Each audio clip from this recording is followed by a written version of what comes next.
first things first, I'm gonna go with introductions. I am Gilly. You guys obviously know me from social media, from seeing my videos and stuff, and just a little bit of a background into who I am, into what I do. I specialize in e-commerce and digital marketing. So I've been doing this now since 2021. Just a quick story on how I actually got into it is that I matriculated in 2020, right? And the family didn't really have the resources, although they did tell me, no, go to varsity, everything's going to be fine. But I could see the reality of the situation. And I had to make a decision, which in turn, somehow, some way, God actually, also helped play a huge part into this because I had actually applied for varsity, right, in my matric year, but my brother only told me to apply to one, right? Although my applications were ready to apply to like seven, but he said, nah, dude, just apply to this one. And then they actually ended up not accepting me.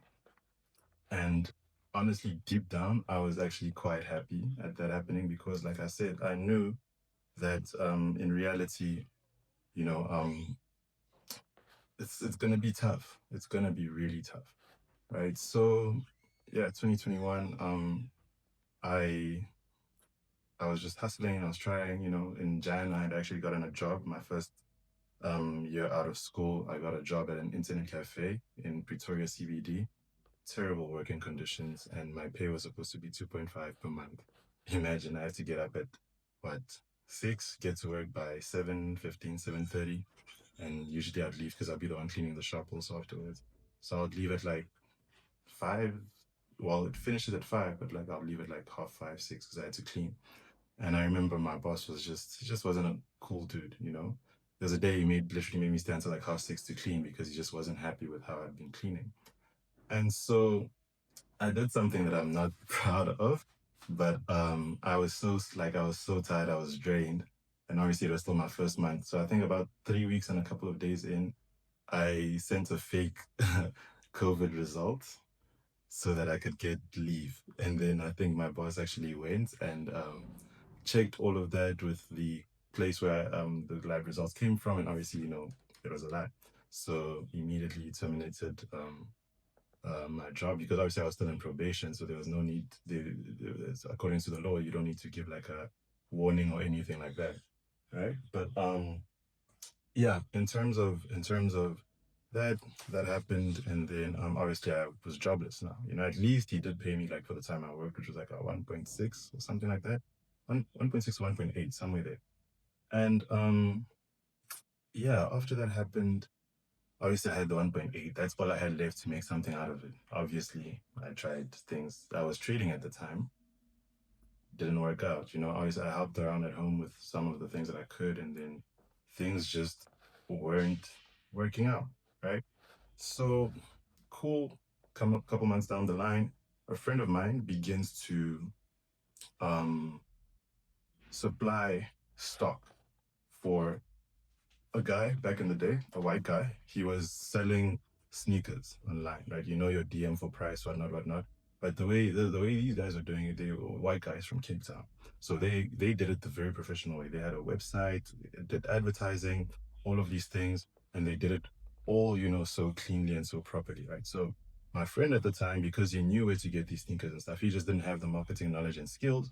So these guys decided to hire him to run the orders for him, right? So they'd for them. So they'd get the orders obviously, and then just send him the order list, and then I think the payment was like, I don't know if it was like 100 rand per order. So he'd have to fetch the orders from the supplier, pack them, send them out to the customers, and so on and so forth. And then my friend and I, we saw that. I'm like, dude, this is really good. And he was making some good money, because these guys were moving crazy numbers, right? So um, I tell him, no, man, we can figure this thing out and build our own thing, right? And luckily, he was also very inquisitive, did his research, and we started pushing our thing, right? So he made his store. Um, at the time, the way we were advertising was just using the boost feature on Instagram. I'm sure you guys have seen it there at the bottom of your post, that boost thing, because this was 4 or 5 years ago. So that option was still quite viable at the time. And we didn't know anything about, meta ads or anything like that. So obviously we couldn't do more than what we knew, right? So we got into that. I remember my very first online store was a fragrance store. I was selling colognes, right? And I remember, I kid you not, I remember this day like almost like it was yesterday. How I managed to get the money to actually begin the store was, I really believe in this thing of just start with what you have and where you are, because what happened was that obviously this was now July, right, my birthday month. I had nothing, right? I had nothing. Things were not going my way.